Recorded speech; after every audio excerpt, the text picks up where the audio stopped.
নমস্কাৰ সকলোকে মোৰ প্ৰথমটো মিনি ব্লগলৈ আপোনালোকক স্বাগতম জনাইছোঁ।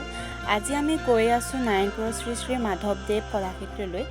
আহি পোৱা অলপ দেৰি হ'ল, যিহেতু আমি এফালে গৈছিলোঁ, গৈ আহি ইয়াত অলপ সোমাওঁতে দেৰি হৈ গ'ল আৰু আহি আমি গাড়ীখন পাৰ্কিঙত ৰখাই আমি সকলোবোৰ কলাক্ষেত্ৰৰ ভিতৰলৈ বুলি যাবলৈ ওলাইছোঁ। আৰু আজি সূৰ্যটো ইমান ধুনীয়া হৈ আছে, তাৰ ভিউটো দেখিয়ে মৰম লাগি যায়। আৰু এতিয়া ভিতৰলৈ গৈ আমি সকলোবোৰ চাম।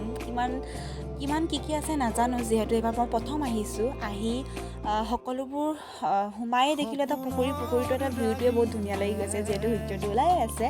আৰু সোমাই গৈ দেখিলোঁ তাত সৰু সৰু ল'ৰা ছোৱালী বোলে খেলি আছে, যিহেতু তাত এখন পাৰ্ক আছে সৰু সৰু ল'ৰা ছোৱালীৰ বাবে খেলি আছে। চাওকচোন কি মজা আছে বাপৰে।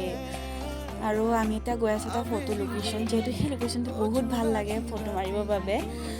আমি সকলোবোৰ গৈ তাত সকলোকে ফটো মাৰি দি পাপা মা আমাকো মাৰি দিলে, মাৰি ভাল লাগিলে। তাৰ ভিউটো বহুত ধুনীয়া আহিছিলে। যিহেতু তাৰ পৰা আমি গৈছিলোঁ আকৌ তলতো এটা বহি ফটো মাৰিবলৈ বহুত ধুনীয়া এটা জেগা আছে। তাত গৈ মা আৰু পাপা ফটো মাৰি দি তাৰপিছত আমিও মাৰিলোঁ। আমি মাৰি আকৌ নামঘৰটোলৈ গ'লোঁ, যিহেতু তাত এটা নামঘৰ আছে। নামঘৰটোৰে গৈ তাত কিবা ধুনীয়া এটা পৰিৱেশ, তাত গৈ এটা মনে কিবা শান্তি লাগি যায়।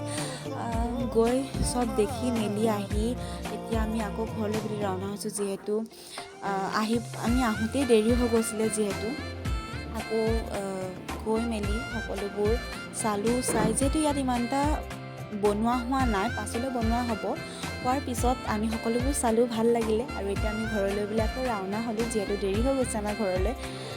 আজি মিনি ব্লগটো ইমানেই। ধন্যবাদ।